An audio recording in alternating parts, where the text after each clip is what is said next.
लड़की के जाते ही अमित बिन्नी स्माइल करते हुए कहता है, हो गया ना प्रूफ। मैं तुम्हारे पीछे तो बिल्कुल नहीं आया। वैसे तुम उस लड़की से जल रही हो क्या? मैं क्यों जलने लगी भला उसे? कृति हड़बड़ाते हुए बोली। अच्छा, फिर बेचारी पर इतना गुस्सा क्यों किया? उसने मुझे प्रपोज किया तो जवाब भी मुझे ही देने देती ना। कृति अब क्या ही बोलती। आखिर सच तो यही था कि उस लड़की के प्रपोजल पर उसे बहुत गुस्सा आया था, लेकिन वो ये बात अमित के सामने कैसे एक्सेप्ट कर सकती थी? अब जब सवाल था तो कुछ ना कुछ तो बोलना ही था। अपना सार्थक दिमाग दौड़ाते हुए उसने अपने एटीट्यूड को बरकरार रखते हुए कहा, क्योंकि मैं यहाँ की प्रोफेसर हूँ और एज ए प्रोफेसर बच्चे गलत राह पर ना जाएं, ये देखना मेरी ड्यूटी है। वो मेरे सामने किसी को भी बिना जाने समझे ऐसे कैसे प्रपोज कर सकती है, और वो भी अपने से उम्र में इतने बड़े इंसान को। कम से कम 7 से 8 साल का गैप तो होगा ही तुम दोनों की एज में। मैं तो बस अपनी रिस्पॉन्सिबिलिटी निभा रही थी। अमित फीकी मुस्कुराहट लिए कहता है, रिस्पॉन्सिबिलिटी? हूँ? तुम्हें पता भी है इस वर्ड का मतलब? उसकी बात सुनकर कृति का सर गिद्ध के बोझ के तले झुक गया। वो उसकी बातों का मतलब अच्छे से समझ रही थी। उसका झुका हुआ सर देखकर अमित खुद ही अपने सवाल का जवाब देते हुए अफसोस भरे लहजे में कहता है, मैं भी क्या फालतू के सवाल कर रहा हूँ? तुम्हें कैसे पता होगा इसका मतलब? अगर पता होता तो तुम यूं ही अपनी जिम्मेदारी से मुंह मोड़ कर नहीं आती। कृति तुरंत अमित की बात पर अपना सर नामे हिलाते हुए कहती है, मैं जानती हूँ तुम्हारे साथ बहुत गलत किया है मैंने, लेकिन उस वक्त मेरी दोस्ती, हाँ तुम्हारी दोस्ती, उसे ही तो चुना तुमने। अमित कृति की बात काटते हुए उसके दोनों कंधे पर अपनी पकड़ मजबूत कर गुस्से भरे लहजे में बोला। कृति उसके इस रिएक्शन पर घबराहट के भाव लिए उसकी आंखों में देख रही थी। अमित की आंखों में 4 सालों का बेहिसाब दर्द और गुस्सा एक साथ झलक आया। लेकिन मेरी क्या गलती थी? मुझे किस बात की सज़ा मिली? शायद तुमसे प्यार करने की। तुम्हें अगर मेरी ज़रा सी भी परवाह होती तो तुम यूँ सब कुछ छोड़कर नहीं आती। दोस्ती के लिए प्यार के साथ नाइंसाफ़ी करना कहाँ का इंसाफ है? उसके कंधे को छोड़कर 2 कदम पीछे जाते हुए, लेकिन छोड़ो, अब कोई फ़ायदा नहीं इन सब बातों का। मैं सोच लूँगा कि मैंने एक बेवफा से प्यार किया। अमित अपने कदम पीछे लेते हुए पलट कर चला गया। कृति अबाक सी खड़ी रह गई।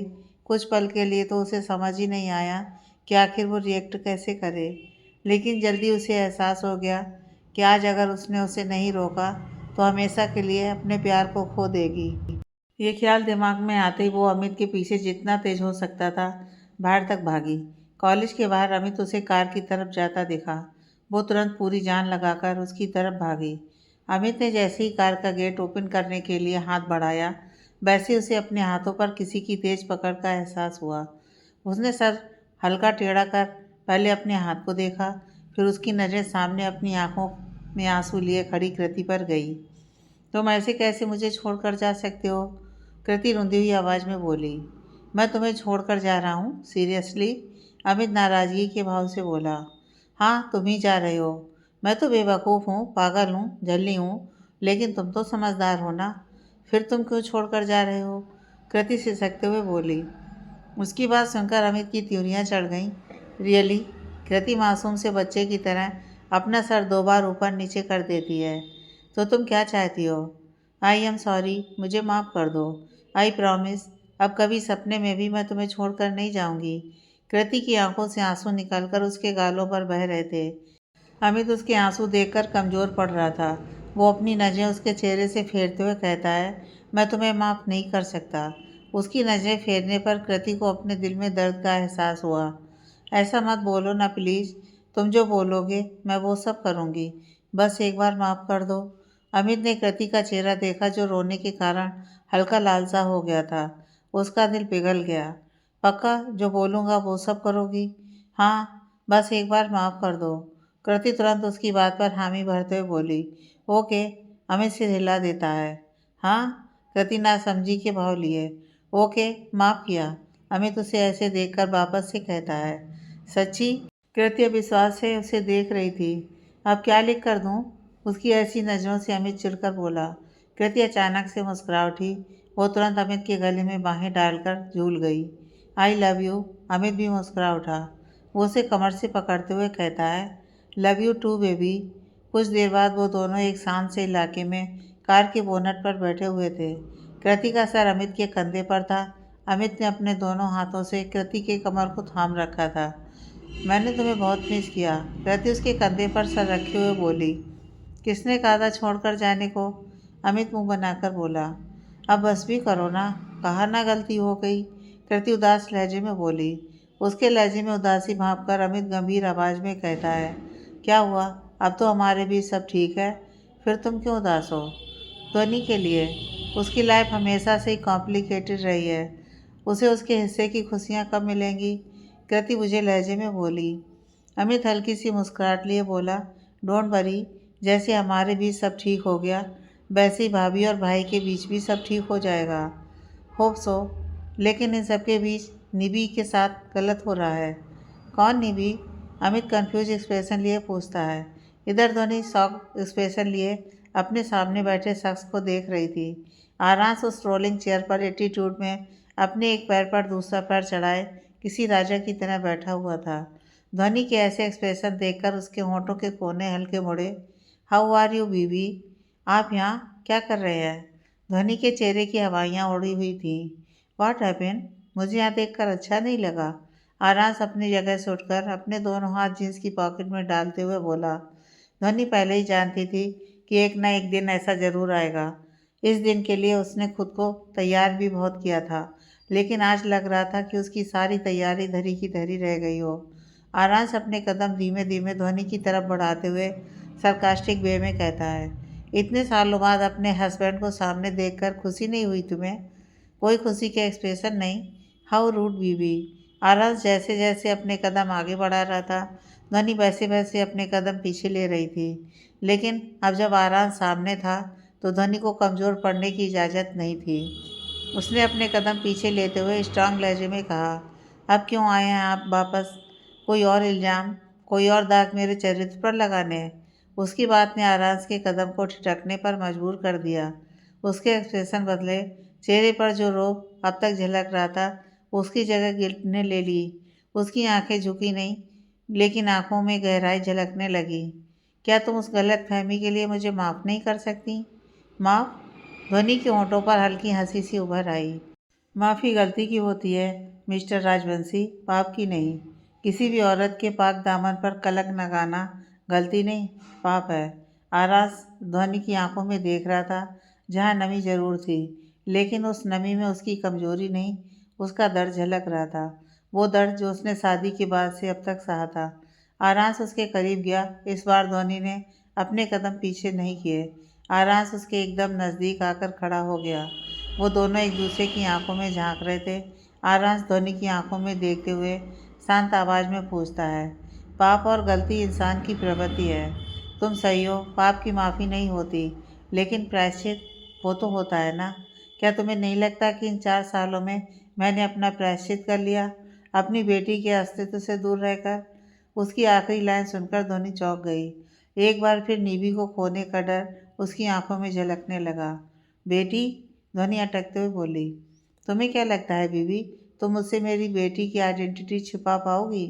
तुमने मुझे उसके बारे में नहीं बताया। क्या तुम्हारे पास इसका कोई जवाब है? क्या तुम्हें नहीं लगता कि हाँ तुम भी गलत हो? मेरी बेटी के बारे में जानना मेरा हक था। मैं सालों पहले पिता बन चुका हूँ और इसका मुझे पता ही नहीं। तुमने मेरी बेटी को 3 सालों तक छिपा कर रखा। उसके जन्म के वक्त मैं उसे अपनी गोद में नहीं थाम पाया। इन 3 सालों में मैंने हर एक चीज़ मिस कर दिया। क्या तुम उसे लौटा सकती हो? मैंने जो किया गलतफहमी में किया। तुमने जो किया वो जानबूझकर किया। क्यों? यहाँ मैं खुद को सही प्रूफ नहीं कर रहा। मैं बस इतना बता रहा हूँ कि मुझसे अनजाने में हुए पाप का बदला तुमने ऐसे लेकर सही नहीं किया। अरे अनजाने में हुई गलतियों को तो भगवान भी माफ़ कर देते हैं, लेकिन तुमने मुझसे वो प्रीशियस वक्त छीन लिया जो हर पेरेंट्स के लिए बेहद खास होता है। क्या तुम्हें ये गलत नहीं लगता? आरांस की आंखों में आज पहली बार हल्की नमी थी। शायद बचपन के बाद आज ही उसका दिल रोया था। ध्वनि ने जब उसकी आंखों में देखा तो दंग रह गई। वो अंदर तक कांप गई। आरांस की बातों ने, उसके सवालों ने उसे निशब्द और लाजवाब कर दिया था। आरांस सही था। हर पेरेंट्स के लिए वो वक्त बेहद नाजुक और ख़ास होता है, जिसकी यादें उन्हें ज़िंदगी भर एक खुशनुमा और प्यारा सा एहसास देती हैं।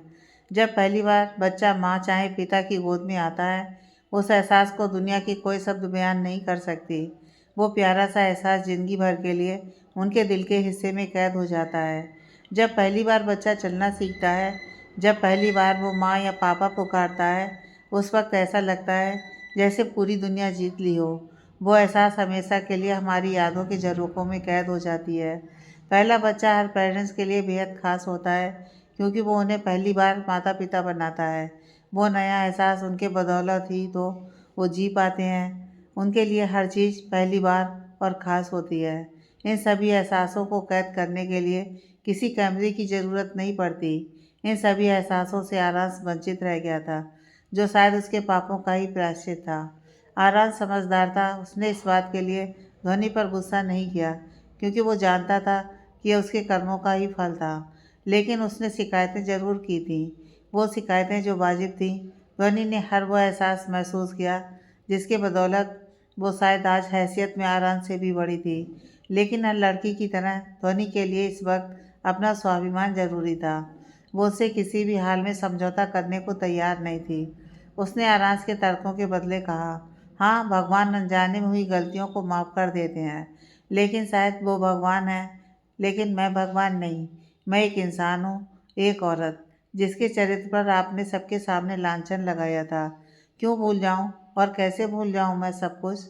आपने शादी के अगले दिन ही नौकरों के सामने मेरे स्वाभिमान को अपने घमंड और गुस्से के पैरों तले मसल दिया था। मेरी हैसियत वहाँ उनसे भी नीची थी, और शायद थी ही नहीं। उन सभी के सामने मैं नज़रें उठाकर नहीं चल सकती थी। आपने कभी कोई मौका नहीं छोड़ा। धंधे वाली, कॉल गर्ल और भी न जाने क्या क्या कहा। मैंने सब सुना, सब सहा, लेकिन अब नहीं। मेरे और आपके रास्ते उस वक्त ही अलग हो गए थे। फिर क्यों बताती मैं अपने बच्चे के बारे में? और क्या बताती? क्या आप मेरी बातों को मानते? क्या पता आप मेरे अजन्मे बच्चे पर ही दाग लगा देते? क्या पता आप उसे अपना अंश मानने से इनकार कर देते? क्या पता आप एक बार फिर मेरे बच्चे के अस्तित्व पर दाग क्या पता आप उसे अपना अंश मानने से इनकार कर देते? क्या पता आप मेरे बच्चे को नाजायज?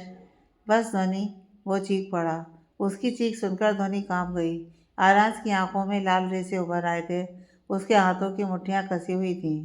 ध्वनि ने ध्यान दिया, आज पहली बार आरांश ने उसे उसके नाम से बुलाया था। आरांश गुस्से से जलते हुए अपनी पकड़ उसके दोनों कंधों पर कस करके कहता है, कुछ भी बोलने से पहले सोच लेना। वो बेटी है मेरी, नहीं है वो आपकी बेटी। ध्वनि उसके हाथों को झटक कर 2 कदम पीछे लेते हुए बोली, तुम्हारे मानने या ना मानने से यह सच नहीं बदल जाएगा। वो मेरा अंश है, मेरी बेटी, जिससे तुमने मुझे कई सालों तक दूर रखा, लेकिन अब और नहीं। वो मेरी भी बेटी है, और मेरा भी उस पर उतना ही हक है जितना कि तुम्हारा। आरांश उसकी आंखों में देखते हुए कहता है, और उसी पल तेज कदमों से कैबिन से निकल जाता है। इस तरफ ध्वनि स्तब्ध सी खड़ी रह गई। आखिर उसे जिस बात का डर था वही हुआ। आरांश को निवी का सच पता चल गया। वो किसी से बिना कुछ बोले बस चुपचाप कॉलेज से निकल आई। वहाँ की सड़कों पर वो अपनी सुध-बुध खोए चल रही थी। ऐसा लग रहा था जैसे उसकी पूरी दुनिया उजड़ गई हो। निवी, उसकी 3 साल की बच्ची, उसके लिए पूरी दुनिया ही तो थी। उसे खुद से दूर करने के ख्याल भर से ही वो कांप उठी। वो अपनी खाली आंखों से सड़क को निहारते हुए धीमे कदमों से आगे बढ़ रही थी। कॉलेज से घर तक के किसी ऑटो या टैक्सी द्वारा लगने वाले आधे घंटे के सफ़र को पैदल ही उसने 2 घंटों में पूरा किया, और आखिरकार वो अब अपने घर के सामने खड़ी थी। आज शायद पहली बार वो इतना चली थी, लेकिन उसके पैरों में कोई दर्द नहीं था। शायद दिल का दर्द पैरों के दर्द से बड़ा था। वो गहरी सांस भरकर घर के दरवाजे तक पहुंची। दरवाज़ा शायद लॉक था। घर पर इस वक्त कोई भी नहीं था। अक्सर ऐसा होता था, आद्या जी और धर्मेंद्र जी निधि के साथ कहीं घूमने चले जाया करते थे। उनके हिसाब से तो ध्वनि दोपहर तक आती, इसलिए वो चाबी अपने साथ ही लेकर गए। ध्वनि वहीं बाहर लगे झूले पर बैठ गई। उसने अपनी आंखें बंद कीं और उस दिन को याद करने लगी जब पहली बार उसे माँ बनने की खबर मिली थी। कितना डर गई थी वो, घबरा गई थी इस अचानक आई जिम्मेदारी से। फ्लैशबैक, उस रात राजवंशी विला से लौटने के बाद अगली सुबह ही वो अचानक से चक्कर खाकर गिर पड़ी। सभी बेहद परेशान थे। आद्या जी के पड़ोस में ही कुछ घर छोड़कर एक औरत रहती थी जो डॉक्टर थी। उनसे आद्या जी की अच्छी जान पहचान थी। अभी सुबह का टाइम था, इसलिए वो भी अब तक हॉस्पिटल के लिए नहीं निकली थी। आद्या जी के बुलाने पर वो तुरंत उनके घर पहुंची। सभी ध्वनि के कमरे के बाहर टेंशन में खड़े थे। उन सबको लग रहा था कि कल रात हुई इतनी घटनाओं की वजह से उसे चक्कर आ गए होंगे। लेकिन डॉक्टर ने जब बाहर आकर सबको खुशखबरी दी, उस वक्त तो जैसे सबके पैरों तले ज़मीन ही खिसक गई। आद्या जी ने डॉक्टर को ये बात किसी को भी बताने से मना कर दिया। ध्वनि कमरे में परेशान सी अपने पेट पर हाथ रखकर बैठी थी। डॉक्टर ने अभी अभी उसे प्रेगनेंसी किट दिया था, जिस पर 2 लाइनें देखकर ध्वनि की धड़कनें बढ़ गईं। कांग्रेचुलेशंस, तुम माँ बनने वाली हो। डॉक्टर के कहे ये चंद शब्द उसके कानों में अभी भी गूंज रहे थे। ये शब्द उसे अलग सा एहसास दे रहे थे, डर, घबराहट, नर्वसनेस और साथ ही एक अजीब सी गुदगुदी सी हो रही थी। ध्वनि जब खुद से लड़ रही थी, तभी आद्या जी उसके करीब आकर बैठी। उन्होंने उसके सर पर हाथ फेरते हुए मुस्कुराकर पूछा, तू खुश है? ध्वनि तुरंत उनके गले लग गई।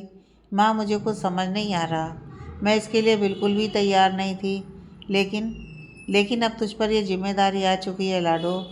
तू क्या चाहती है? हम सबके लिए ये ज़रूरी है। तू इस बच्चे को रखना चाहती है या? आद्या जी बीच में ही रुक गई।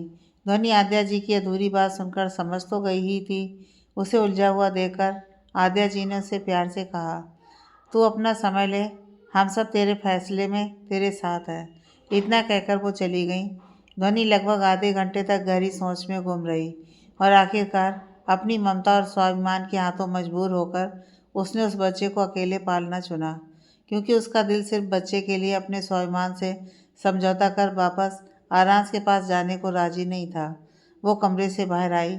नीचे हॉल में धर्मेंद्र जी, आद्या जी, धीर, राशि और कृति सब उसे ही देख रहे थे। ध्वनि ने उन सबको देखते हुए कहा, मैंने फैसला ले लिया है। मैं अपने बच्चे को जन्म दूंगी, लेकिन यहाँ नहीं। मैं इस शहर से बहुत दूर जाना चाहती हूँ, जहाँ मैं और मेरा बच्चा चैन से जी सकें। आद्या जी मुस्कुराकर ध्वनि से कहती हैं, बिल्कुल सही फैसला लिया है तुमने, लेकिन क्या बच्चे को उसके पिता से दूर रखना सही होगा? माँ, मैं सही गलत नहीं जानती। मैं बस अपने बच्चे को अपने पास रखना चाहती हूँ। अगर उन्हें पता लगा तो वो मेरे बच्चे को मुझसे दूर कर देंगे। मैं अपने बच्चे के लिए अगर उस घर में वापस चली भी गई तो कभी खुश नहीं रह पाऊँगी। सबके लिए यही अच्छा होगा कि यह राजी रहे। उसी वक्त सभी ने यह फैसला लिया कि वो लोग वो शहर छोड़ देंगे। उसी रात ध्वनि उस शहर को आखिरी बार देखकर अपने बच्चे के साथ नई शुरुआत करने निकल आई। Flashback and. एक बार फिर उसका अतीत उसके सामने था। एक बार फिर वही हालात उसके सामने थे जो उस वक्त थे। उस वक्त वो उन हालातों से भाग आई थी, लेकिन अब वो और नहीं भाग सकती थी। उसे लड़ना था उन हालातों से। वो नहीं जानती थी कि वो सही कर रही है या गलत, लेकिन वो नीवी को खुद से दूर नहीं कर सकती थी। कुछ ही देर बाद आद्या जी और धर्मेंद्र जी नीवी को गोद में लिए वहाँ पहुँचे। ध्वनि को इस वक्त वहाँ ऐसे बैठे देखकर दोनों चौंक गए। नीवी ध्वनि को देखकर खुश हो गई। वो धर्मेंद्र जी की गोद से उतरकर भागते हुए ध्वनि के पास पहुँची। मम्मा। ध्वनि जो आंखें बंद किए अपने अतीत में खोई हुई थी, अपने करीब अचानक से निभि की आवाज़ सुनकर वर्तमान में लौटी। हाँ। आद्या जी उसके पास आईं। तब तक धर्मेंद्र जी गेट ओपन करते हैं। आद्या जी ध्वनि के परेशान चेहरे को देखते हुए पूछती हैं, क्या हुआ लाडो? तेरी तबीयत तो ठीक है ना? हाँ माँ, मेरी तबीयत ठीक है। आज मेरा लेक्चर था नहीं तो वापस आ गई। ध्वनि अपनी परेशानी छिपाने की पूरी कोशिश करती है, लेकिन माँ से कुछ भी छिपाना बेहद मुश्किल होता है। वो समझ रही थी कि कुछ ना कुछ बात तो ज़रूर है, लेकिन फ़िलहाल उन्होंने कुछ नहीं पूछा।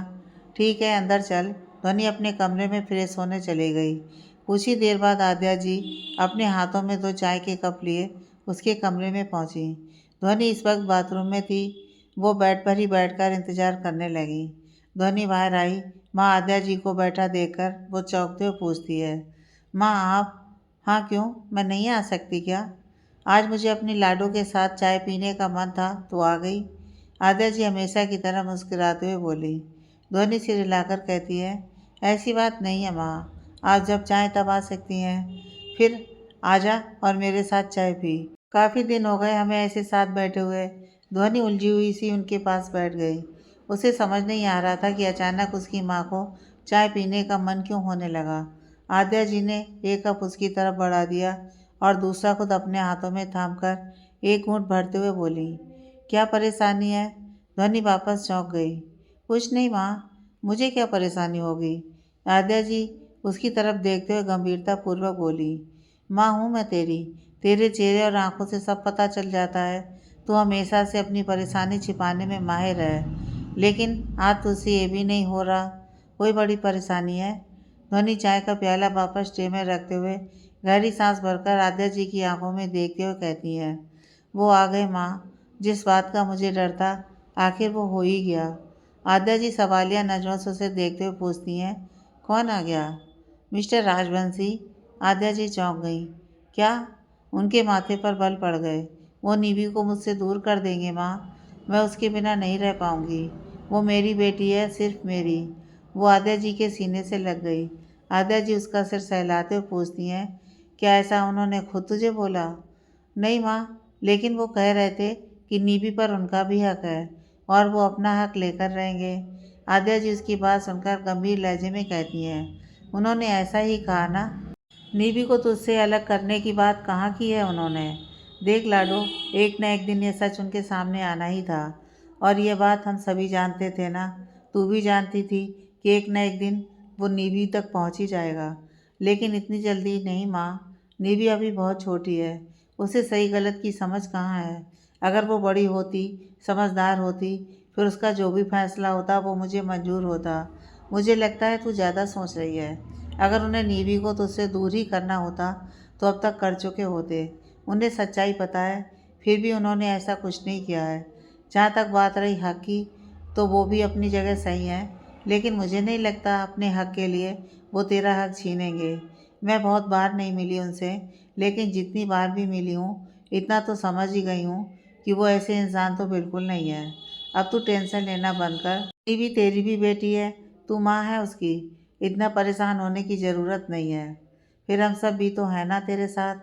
मुझे तो समझ नहीं आता कि आखिर कब तू ये बेकार की टेंशन लेना बंद करेगी। इसलिए हम सब तुझसे कहते रहते हैं, जरा घुमा फिरा कर, वरना उम्र से पहले ही बुढ़ी हो जाएगी। आद्या जी की बात पर ध्वनि मुस्कुरा उठी। उसका मन सचमुच उनकी बातों से हल्का हो गया था। थैंक्स माँ, वो मुस्कुराकर बोली। अपने थैंक्स को अपने पास रख और नीचे चल। तेरी बेटी तेरे साथ खेलने की जिद कर रही है। आद्या जी मुँह बनाते हुए बोली। ध्वनि मुस्कुराते हुए सर हिलाकर ट्रे लिए आद्या जी के पीछे चल पड़ी। वो लोग नीचे आए। ध्वनि को देखकर नीवी उसकी तरफ भागी। धर्मेंद्र जी आद्या जी को देखते हैं, जिस पर वो अपनी पलकें झपका देती हैं। सब ठीक होने का इशारा पाकर धर्मेंद्र जी भी राहत की सांस लेते हैं। उन लोगों का साथ ही तो ध्वनि की हिम्मत थी। कहने को तो वो गांव के लोग थे, लेकिन उनके विचार शहर के लोगों से भी कई ज़्यादा बड़े थे। इस तरफ अमित एक्साइटमेंट में घूमते हुए पूरे हॉल के चक्कर लगा रहा था। आराज भाई सोफे पर बैठा सिगरेट फूंक रहा था। ओ एम जी भाई, I can not believe this. मैं चाचू बन गया। वो छोटी सी क्यूट सी आपकी कार्बन कॉपी मेरी भतीजी है। देखा, मैं तो पहले ही कह रहा था। अरे कोई अंधा भी आप दोनों को देखकर बता देता कि वो आपकी बेटी है। अमित एक्साइटमेंट में झूमे जा रहा था। आज जब से कृति ने उसे निभि की सच्चाई बताई थी, तब से वो ऐसे ही झूम रहा था। उसका तो मन कर रहा था कि अभी जाकर निभि को अपनी गोद में लेकर खूब दुलारे, लेकिन उसके दुष्ट भाई ने मना जो कर दिया था, इसलिए वो अभी ऐसे ही अपनी खुशी जाहिर कर रहा था। आरास अपनी आंखें तिरछी करके उसे घूरता है, जिस पर अमित दांत दिखाते हुए उसके सामने खड़ा होकर कहता है, भाई प्लीज़ जल्दी से मेरी भतीजी और भाभी को वापस ले आइए। मेरा उसके साथ खेलने का मन कर रहा है। अभी ऐसा कुछ नहीं होने वाला। वो सीधा अमित के सपनों पर पानी उड़ेलते हुए बोला। अमित मुंह लटकाकर, बट भाई आप आज गए थे ना उन्हें मनाने? कुछ सोचकर, एक मिनट, कहीं आप दोनों का वापस झगड़ा तो नहीं हो गया ना? आरास उसे देखकर वापस मुंह घुमा लेता है। अमित सब समझकर अपना सिर पकड़ वहीं सोफे पर बैठ गया। सूरज ढल चुका था। हल्का हल्का अंधेरा होने लगा था। हालांकि अभी हल्की रोशनी बाकी थी। सभी घर आ चुके थे। हमेशा की तरह आद्या जी और राशि किचन में थी। धीर धर्मेंद्र जी के साथ वहीं हॉल में बैठा हुआ था। ध्वनि भी वहीं थी। निधि कृति की गोद में बैठी उनसे बातें कर रही थी। कृति भी उसके साथ बातें कर रही थी, लेकिन उसका पूरा ध्यान बाहर गेट की तरफ था। वो सभी से नजरें बचाकर बार बार गेट की तरफ ही देख रही थी। उसकी आंखों में डर और बेचैनी के मिले जुले भाव थे। तभी बाहर से कार रुकने की आवाज़ आई। कृति के अलावा वहाँ बैठे किसी ने भी ज़्यादा ध्यान नहीं दिया। क्योंकि बाहर सड़क पर कई सारी गाड़ियाँ चलती रहती थीं। वहाँ आस पड़ोस में कई घर भी थे, तो उनके यहाँ मेहमान आते जाते रहते थे। बाहर मेहरा हाउस के आगे एक बड़ी महंगी चमचमाती हुई कार खड़ी थी। कुछ देर तक कोई भी हलचल नहीं हुई, लेकिन फिर कार का गेट खुला। एक पैर ब्लैक एक्सपेंसिव साइन करते जूते पहने बाहर दिखा। फिर एक हैंडसम सा नौजवान सूट बूट पहने निकला। ये कोई और नहीं, आरांसी था, जो काले चश्मे के अंदर अपनी दो तेज नज़रों से मेहरा हाउस को देख रहा था। कार की दूसरी तरफ का गेट खुला और अमित कैजुअल शर्ट पैंट में बाहर आया। वो आरांस के बगल में खड़ा होकर कुछ देर उस घर को देखते हुए पूछता है, भाई आप क्या करने वाले हो? नथिंग, आरांस बिना किसी खास भाव के कहता है। वो अपनी आंखों पर से ब्लैक गॉगल्स उतारकर अमित से कहता है, सारा सामान लेकर अंदर आओ। आरांस आगे बढ़ा। अमित कार के अंदर से 2-4 शॉपिंग बैग निकालकर तेज कदमों से आरांस के पास पहुंचकर उसके साथ चलने लगा। शाम का वक्त था, इस वजह से डोर खुला ही हुआ था। वो लोग दरवाजे तक पहुंचे। किसी की नज़रें दोनों पर नहीं गईं, सिवाय कृति के। कृति की नज़रें दरवाजे पर थीं। उसने निधि को देखा, जो उसके पास ही फर्श पर बैठी अपने खिलौनों से खेल रही थी। आरांस एकटक अपनी भावनाओं से भरी नज़रों से निधि को देख रहा था। उसकी सांसें तेज हो रही थीं। उसका दिल सीने में तूफानी घोड़े की तरह दौड़ रहा था। बाहर जो शांत भाव उसके चेहरे पर दिख रहे थे, वो अब बेचैनी में बदल गए थे। सामने उसकी 3 साल की बेटी निधि अपने खिलौनों में मगन थी। उसके मासूम चेहरे पर दुनिया जहान की बेफिक्री छाई हुई थी। निधि, आरांस ने धीमे से कहा। उसकी आवाज़ में एक अजीब सी थरथराहट थी। किसी जानी पहचानी सी आवाज़ को सुनकर निधि ने अपनी छोटी सी मुंडी ऊपर उठाई। उसकी बड़ी बड़ी काली आंखें आरांस पर टिक गईं। अंकल, आरांस को देखकर उसकी आंखों में बेहिसाब खुशी झलकने लगी। वो एक्साइटमेंट में अपनी जगह से उठकर तेज आवाज़ में अंकल कहती हुई उस तरफ भागी, और उसकी आवाज़ सुनकर ध्वनि सहित सब चौंक गए। उसे दरवाजे की तरफ ऐसे भागता देख सब उस ओर देखते हैं जहां आरांस और अमित खड़े थे। उन दोनों को देखकर ध्वनि हड़बड़ाकर अपनी जगह से खड़ी हो गई। धीर और धर्मेंद्र जी भी हैरानी से उन दोनों को ही देख रहे थे। निधि की आवाज़ सुनकर राशि और आद्या जी भी किचन से बाहर आए, जहां उन दोनों को देखकर वो भी हैरान हो गए। राशि की आंखों में खुशी की चमक आई। आखिर काफ़ी सालों बाद उसके दोनों भाई उसके सामने थे। आद्या जी ध्वनि को देखती हैं, जो बेचैन लग रही थी। वो उसे आंखों से ही शांत रहने का इशारा करती हैं, जिस पर ध्वनि परेशान निगाहों से उन्हें देखती है। निधि को अपनी तरफ आता देखकर आरांस घुटनों के बल बैठ गया, ताकि निधि के स्तर पर आ सके। ध्वनि की निगाहें तीखी हो गईं, जैसे वो उसे रोकने के लिए तैयार हो, लेकिन आरांस ने उन्हें अनसुना कर दिया। अंकल, आपको मेरे घर का रास्ता कैसे पता चला? निधि चमचमाती आंखों से पूछती है। आरांस उसकी मासूमियत भरे सवाल पर मुस्कुरा उठा। मैंने सबसे तुम्हारी फ़ोटो दिखाकर पूछा कि ये प्यारी सी बच्ची कहाँ रहती है। फिर सबने मुझे इस घर का एड्रेस बताया, तो मैं आ गया। आज आरांस को निधि के पास एक अलग तरह की खुशी और सुकून मिल रहा था। पिछली मुलाकात की बात अलग थी। उस वक्त उसे नहीं पता था कि यह प्यारी सी उसकी तरह दिखने वाली बच्ची उसी की बेटी है, लेकिन अब उसे यह बात पता थी। इस तरह से यह उसके लिए नया सा एहसास था। वो निधि को ध्यान से देखता है, कितनी प्यारी थी उसकी बेटी। वैसे तो हर बच्चा ही छोटी उम्र में प्यारा होता है, लेकिन इस वक्त आरांस को अपनी बेटी दुनिया की सबसे खूबसूरत और क्यूट बच्ची लग रही थी, बिल्कुल किसी राजकुमारी की तरह, जैसे हर पिता को उसकी बेटी लगती है। आरांस को खुद को देखकर मुस्कुराता पाकर निधि उसे पुकारती है, अंकल, अंकल। यह शब्द आरांस के दिल में एक सुई की तरह चुभ गए। वो तुरंत निधि को देखते हुए बेकरारी से कहता है, मैं तुम्हारा अंकल नहीं हूँ प्रिंसेस। फिर क्या है? निधि अपने क्यूट से एक्सप्रेशन के साथ पूछती है। उसने निधि का छोटा सा हाथ अपने बड़े हाथ में लिया। वो गहरी सांस लेकर कहता है, निधि। उसकी आवाज़ अब थोड़ी और स्थिर थी। तुम्हें पता है कि तुम कितनी प्यारी हो? निधि खिलखिला उठी। पता है, मम्मा कहती हैं मैं सबसे प्यारी हूँ। आरांस के होंठों पर एक फीकी सी मुस्कान आई। हाँ, मम्मा सही कहती हैं, तुम सच में बहुत प्यारी हो। और तुम्हें पता है तुम मुझे इतनी प्यारी क्यों लगती हो? निधि पहले कुछ देर अपने चिन पर हाथ रखकर सोचती है, लेकिन जब उसे कुछ भी समझ में नहीं आया तो वो नामे से हिला देती है। जिज्ञासा उसकी आंखों में चमक रही थी। आरांस ने एक गहरी सांस ली, फिर ध्वनि की ओर देखा। उसका चेहरा तना हुआ था, लेकिन उसकी आंखों में अब डर भी झलक रहा था। आरांस ने अपनी बात जारी रखी, क्योंकि मैं तुम्हारा डैडी हूँ। हॉल में सन्नाटा छा गया। सिर्फ निधि की छोटी छोटी सांसों की आवाज़ सुनाई दे रही थी। निधि की आंखों में पहले तो कुछ समझ नहीं आया, फिर एक पल की हैरानी और फिर एक मासूम सी उलझन। ध्वनि आरांस की बात सुनकर घबरा गई। निधि ध्वनि को देखकर वापस आरांस को देखते हुए कहती है, लेकिन मेरी मम्मा ने कहा था मेरे डैड नहीं है। ये सुनकर आरांस के दिल में टीस सी उठी। धीर के लिए ये सब बर्दाश्त के बाहर था। वो समझ रहा था कि ध्वनि अंदर ही अंदर क्या महसूस कर रही होगी। उसने ध्वनि को देखा। वो बस शांत सी अपनी जगह पर खड़ी रही, लेकिन धीर के लिए सब बेहद मुश्किल हो रहा था। वो अपने गुस्से को कंट्रोल नहीं कर पा रहा था। आप यहाँ क्या कर रहे हैं? धीर अपने गुस्से को कंट्रोल करते हुए एक एक शब्दों को चबाते हुए बोला। ऑफ कोर्स अभी निवी के सामने वो अपना गुस्सा नहीं दिखा सकता था। निवी बेटा, अपने रूम में जाओ। धीर नरम लहजे में कहने की पूरी कोशिश करता है, लेकिन निवी अपनी जगह से नहीं हिली। उसकी निगाहें आरांस पर ही टिकी थीं, जैसे वह उसे समझने की कोशिश कर रही थी। आरांस निवी की आंखों में देखते हुए अधीरता से कहता है, निवी मैं जानता हूँ ये तुम्हारे लिए थोड़ा कंफ्यूजिंग होगा। आरांस ने आगे बेहद प्यार से कहा, लेकिन मैं तुम्हें सब समझाऊंगा। देखो, मैं ही वो डैडी हूँ जो तुम्हें सबसे ज़्यादा प्यार करते हैं, जिसके साथ तुम खेलना चाहती हो। निवी के चेहरे पर भ्रम गहराता गया। वह अपनी छोटी सी उंगली से आरांस के गाल को छूते हुए, तो आप ही मेरे डैडी हैं। उसे नहीं पता था कि डैडी का मतलब क्या होता है।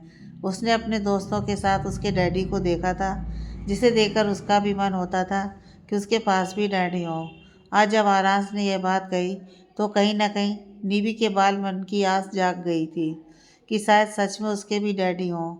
तब वो भी अपने दोस्तों को अपने डैड से मिला सकेगी, उनके साथ खेल सकेगी। हाँ बेटा, आरांस की आंखें भर आईं। मैं ही तुम्हारा डैडी हूँ। आई एम सॉरी बेटा, मैं अब तक तुम्हारे साथ नहीं था, लेकिन मैं तुम्हें अब कभी अकेला नहीं छोड़ूंगा, कभी नहीं। ध्वनि ने आरांस की बात सुनी। उसके दिल में एक अजीब सी हलचल हुई। वो चाहकर भी नहीं रोक पाई आरांस को सच कहने से।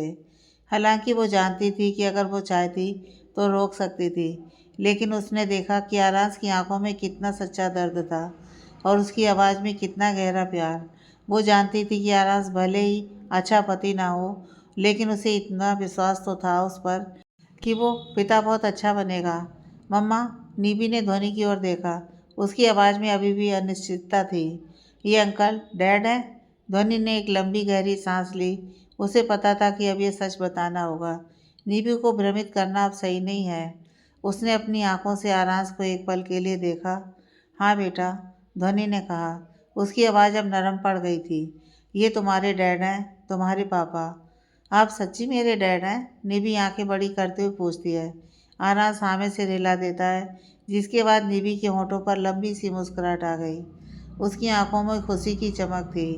डैड, उसने लगभग चिल्लाते हुए कहा, और अपने छोटे छोटे हाथ आरांस की ओर बढ़ा दिए। आरांस के होठों पर एक आकर्षक मुस्कुराहट उभरी।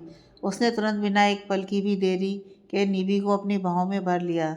निवी ने अपनी छोटी छोटी बाहें उसकी गर्दन के चारों ओर लपेट लीं। आरांस ने उसे कसकर गले लगाया। मेरी बेटी, मेरी प्रिंसेस, मेरी क्यूट सी डॉल।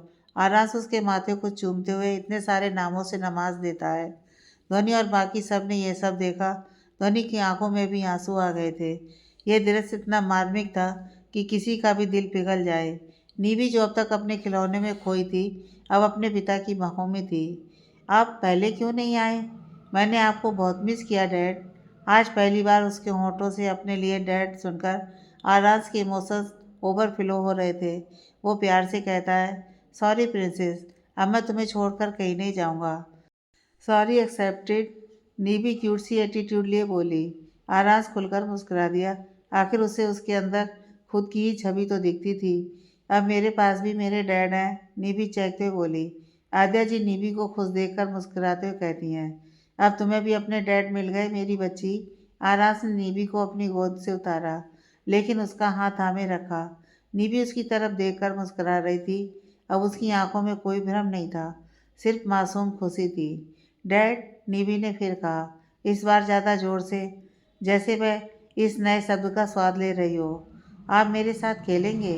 हाँ बेटा, आरास ने कहा। उसकी आवाज़ अभी भी भावनाओं से भरी हुई थी। मैं तुम्हारे साथ रोज़ खेलूँगा, तुम्हें कभी अकेला नहीं छोड़ूंगा। उसने ध्वनि की ओर देखा।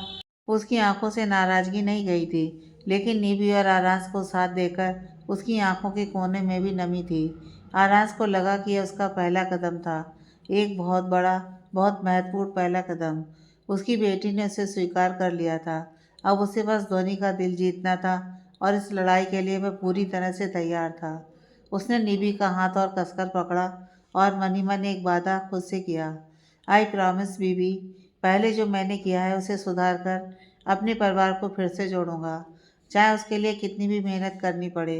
निवी ने आराज के द्वारा पकड़ा गया अपना हाथ डुलाते हुए कहा, डैड मुझे खेलना है। ऑफ कोर्स बेटा, आराज मुस्कुराकर उसे कहता है। फिर अमित के हाथ में पकड़े सॉपर्स की ओर इशारा करते हुए कहता है, एंड देखो, मैं तुम्हारे लिए बहुत सारे खिलौने भी लेकर आया हूँ। सच्ची? वो चमचमाती नज़रों से सॉपर्स की ओर देखती है। भाई अमित आराज की बात सुनकर नाराज़गी से उससे कहता है, भाई दिस इज़ नॉट फेयर। मैंने भी अपनी भतीजी के लिए टॉयज लिया है। आप सिर्फ अपना नाम कैसे बोल सकते हैं? आप तो उस दिन वाले अंकल हैं ना? निवी आइसक्रीम वाली इंसिडेंट याद करते हुए बोली, मुझे अंकल मत बोलो डॉल, मैं तुम्हारा इकलौता चाचू हूँ। अमित लंबी सी मुस्कुराहट लिए बोला, चाचू? निवी एक और नया रिश्ता पाकर खिलखिला उठी। आप भी मेरे साथ खेलेंगे? हाँ हाँ बिल्कुल, एंड तुम्हें मेरी कंपनी कभी बोर नहीं करेगी। अमित एक्साइटेड होते हुए बोला, पहले तो तुम अपने गिफ्ट्स देखो और बताओ कैसे लगे। निवी से रिलाकर तुरंत अमित के पास गई। अमित अपने हाथ में पकड़े सारे सॉपर्स नीचे रख देता है। इस तरफ अब राशि तेज कदमों से आरांस के सामने आकर खड़ी हो गई।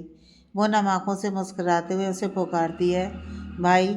आरांस उसे देखता है। बहुत बदली सी लग रही थी। गुलाबी रंग का सूट पहने, मांग में लाल सिंदूर दमक रहा था, गले में मंगलसूत्र। वो पहले वाली राशि बिल्कुल भी नहीं दिख रही थी। उसके चेहरे पर एक परिपक्वता थी जो आरांस ने पहले कभी नहीं देखी थी।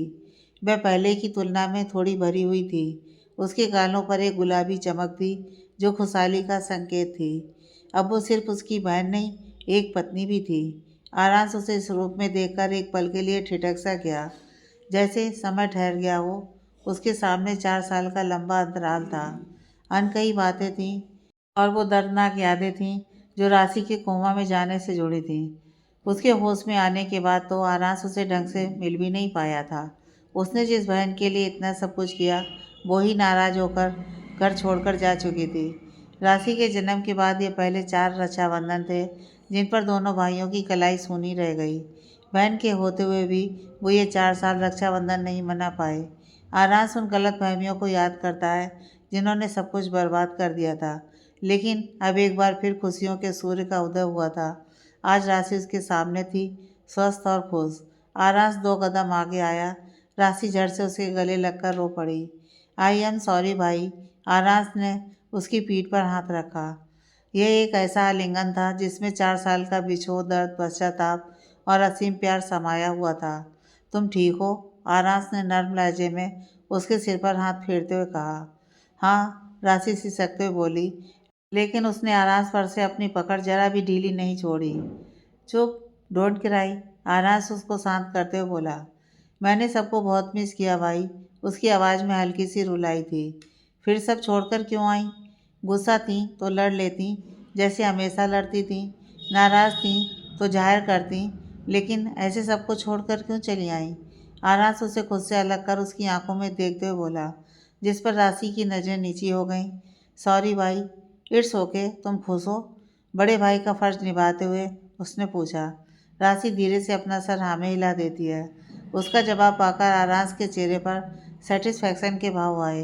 ध्वनि भाई बहन का मिलन देखकर सुकून महसूस करती है। इतने सालों से उसे बस एक ही गिल्ट तो खाया जा रहा था कि उसकी वजह से राशि को अपना परिवार छोड़कर आना पड़ा। लेकिन आज ये बोझ भी उसके दिल से उतर गया। वो एक नज़र निवी पर डालती है जो अपने नए खिलौनों के साथ खुश थी, जिसे देखकर ध्वनि वहाँ से ऊपर की तरफ चली गई। धीर भी अब वहाँ नहीं रुकता है। वो भी ध्वनि के पीछे चला गया। बाकी सब उन दोनों को जाते हुए बस देखते रहे। आद्या जी गहरी सांस खींचकर आराम से कहती हैं, उसे थोड़ा वक्त दीजिए, वो किसी से गुस्सा नहीं है, सिर्फ अपने दर्द से उबर नहीं पा रही है। अपने दिल के चारों तरफ उसने नाराज़गी की दीवार खड़ी कर रखी है ताकि कोई उसके दिल तक ना पहुंच पाए। आपकी थोड़ी सी कोशिश उस दीवार को गिरा सकती है। आप बैठिए, रात हो गई है, खाना यहीं खा लीजिए, तब तक कॉफ़ी लेकर आती हूँ। आद्या जी किचन के अंदर चली गई। कृति भी उनकी मदद करने अंदर चली गई। वहीं आरास अपनी जगह पर खड़ा उनकी बातों के बारे में सोच रहा था। धर्मेंद्र जी ने उसे अभी वहीं खड़ा देखा तो समझ गए कि वो झिझक रहा है। आखिर आज दूसरी बार ही तो ढंग से मिला है वो उनसे। वो उसके झिझक को महसूस कर नर्म लहजे में बोले, आइए बैठिए। माँ खड़े रहने पर भी ध्वनि अभी नहीं मानेगी। उनके छोटे से मजाक पर आरास ने उनकी ओर देखा। वो हल्की सी मुस्कुराहट लिए उसे ही देख रहे थे। आरास अपने कदम उनकी ओर बढ़ाता है। धर्मेंद्र जी उसे बैठने को बोलकर खुद भी वहीं बैठ गए। इस तरफ राशि परेशान निगाहों से अमित को देख रही थी, जो उसकी तरफ ध्यान देना तो दूर देख भी नहीं रहा था। वो निधि के साथ बातें करते हुए खेल रहा था। भाई भाई, राशि ने कई बार उसे पुकारा, लेकिन अमित ने पूरी तरह अनसुना कर दिया। राशि घुटनों पर बैठी क्योंकि अमित और निधि वहीं फर्श पर बैठे हुए थे। तू अब मेरी तरफ देखेगा भी नहीं? राशि की आंखें वापस नम हो गईं। डॉल, अपनी बुई, ओह सॉरी, बुई कहाँ, ये तो तुम्हारी मामी है। अपनी मामी से कह दो मामी ही बनी रहे, बुई बनने की कोशिश ना करें। अमित बिना राशि की तरफ देखे बोला, लेकिन वो तो पहले से ही मेरी बुई भी हैं। निधि अपनी पलकों को फड़फड़ाते हुए बोली, अरे बुई कैसे हैं, तुम बुलाती हो इसको बुई? नहीं ना, फिर? अमित निधि को देखते मुंह बनाकर बोला, मेरा नाम निविचा है, लेकिन आप मुझे डॉल बुला रहे हैं। इसका मतलब ये थोड़ी ना है कि मैं निविसा नहीं। निवि अपनी आंखें मटकाते हुए बोली, मैं कैसे भूल गया, तुम तो दी ग्रेट आरांस राजवंशी की बेटी हो।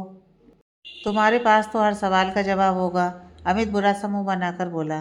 वही राशि निवि की बात पर खुलकर हंस देती है। वो गर्व से भरी मुस्कुराहट लिए उससे कहती है, शाबाश, इसी बात पर मैं तुम्हें कल आइसक्रीम बनाकर खिलाऊंगी। सच्ची? आइसक्रीम का नाम सुनते ही निवि की आंखों में चमक आ गई। राशि से रिलाकर अब नाराजगी से मुंह बनाकर बैठे अमित को घूरती है। निवि अब राशि और अमित को ही अपनी उत्सुकता भरी आंखों से देख रही थी। आखिर इतनी देर में तो वो भी समझ गई थी कि उसकी बुई उसके चाचू को मना रही है। भाव खाने की आदत हो गई ना तेरी, देख अब मान भी जाना। राशि परेशान लहजे में कहती है, वाह ये सही है, गलती खुद करो और भाव मैं खा रहा। माफ़ नहीं करेगा? नहीं। पक्का नहीं करेगा? नहीं नहीं नहीं। ठीक है, फिर मैं अब नहीं मनाऊंगी। बोलकर जाने लगी, तभी उसे अपनी कलाई पर उसकी पकड़ महसूस हुई। उसके होठों पर हल्की हंसी तैर गई, जिसे उसने छिपा लिया और मुंह बनाए पलटी। अब क्या है? मैंने तुझे बहुत मिस किया, अमित मुंह लटकाकर बोला। राशि लंबी सी मुस्कुराहट लिए तुरंत उसके गले लग गई। अमित भी उस पर अपनी पकड़ कस देता है। आद्या जी और कृति चाय कॉफ़ी और नाश्ता लेकर आए। उन दोनों को ऐसे देखकर दोनों मुस्कुरा दिए। आद्या जी ट्रे टेबल पर रखती हैं। कुछ देर बाद सब एक साथ बैठे चाय नाश्ता कर रहे थे।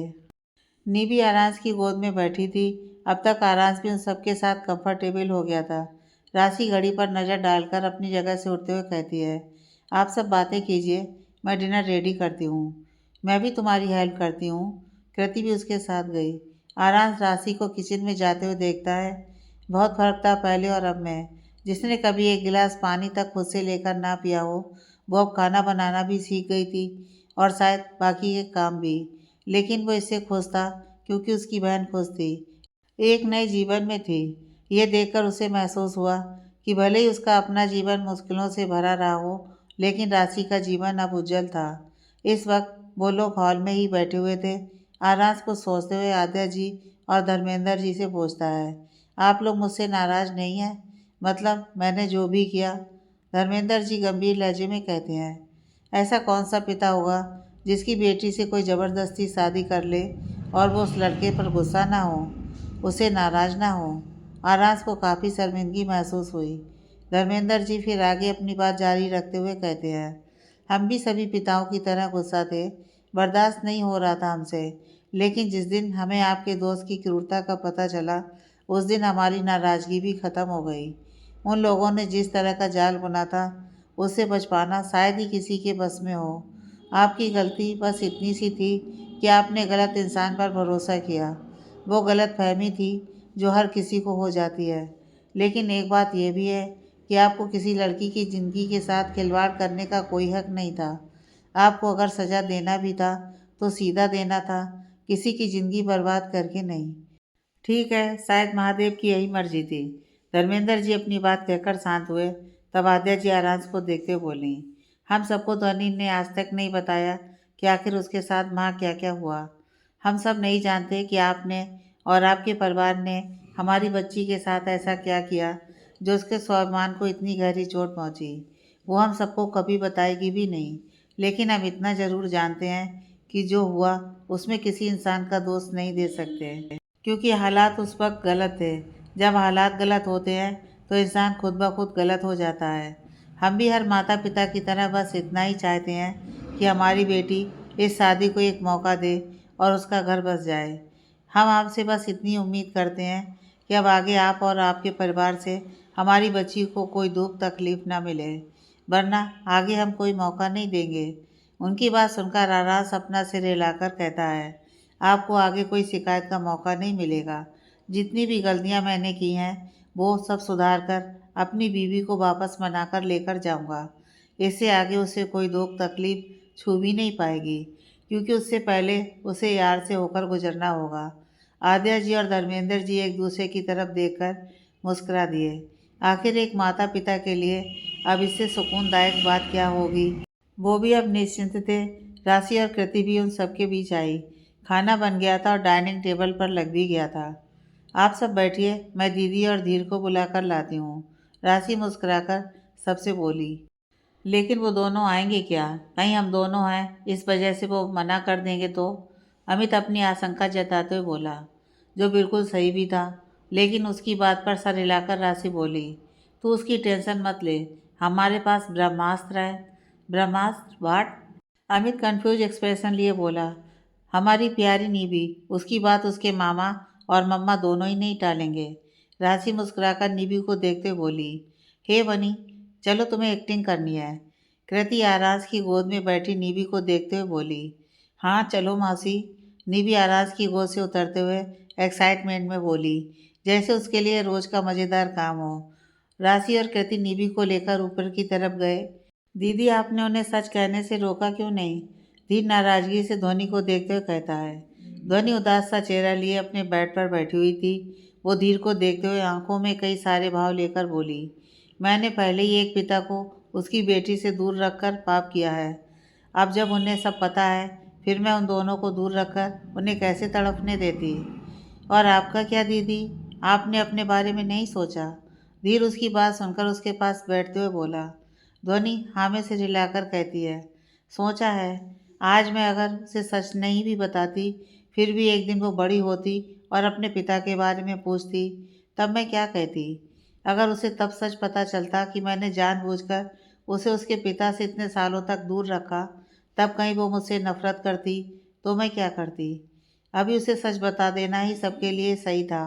वैसे भी मैंने पहले ही इस बारे में सोच लिया था। अगर वो आज ना भी आए होते, फिर भी वह नीबी को सच बताने ही वाली थी। धीर ने देखा ध्वनि की आंखों में आंसू थे। वो उसे गले लगा लेता है। आप फिक्र मत कीजिए दीदी, अगर उन्होंने हमारी नीबी को हमसे दूर करने की कोशिश करी तो मैं अपनी पूरी जी जान लगा दूंगा, लेकिन उसे कहीं नहीं जाने दूंगा। मम्मा, इससे पहले कि ध्वनि कुछ कहती, निबी की खनकती आवाज़ उसके कानों में पड़ी। वो तुरंत अपने आंसू पोंछकर दरवाजे की तरफ देखती है। हाँ बेटा। निबी दौड़कर ध्वनि और धीर के करीब आई। मम्मा, मामा, मुझे भूख लगी है, जल्दी से चलो ना। नहीं बेटा, मेरा मन नहीं है, तुम जाओ खा लो।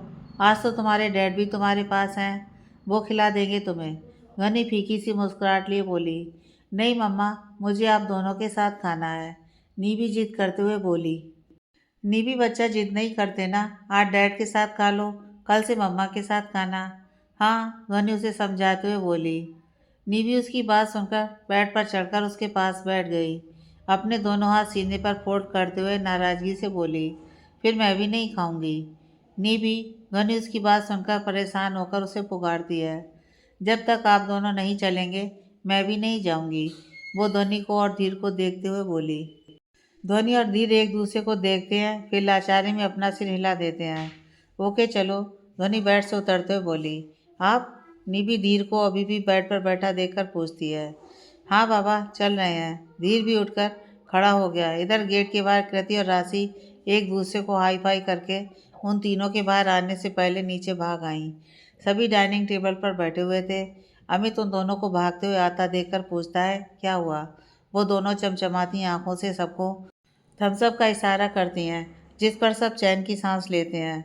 उसके कुछ देर बाद ही ध्वनि और धीर नीचे आए। निधि धीर की गोद में अपनी जीत पर मुस्कुरा रही थी। धीर अपनी जगह बैठ गया। ध्वनि एक चेयर की तरफ बढ़ रही थी, जिसे देखकर कृति तुरंत भागकर उस चेयर पर बैठ गई। ध्वनि उसे घूरकर देखती है, जिस पर वो अपने सफ़ेद दांत दिखा देती है। निधि धीर की गोद से उतरकर आराज की बगल वाली चेयर पर बैठते हुए ध्वनि से बोली, मम्मा आप इधर आओ ना। ध्वनि को मजबूरन आराज के पास ही बैठना पड़ा। उन दोनों के बीच में निधि थी। राशि ने सबको खाना परोसा। आज के खाने का स्वाद लाजवाब था। अब स्वाद खाने में था या वहाँ की महफिल में, ये वो लोग ही जाने। आगे की कहानी नेक्स्ट पार्ट में।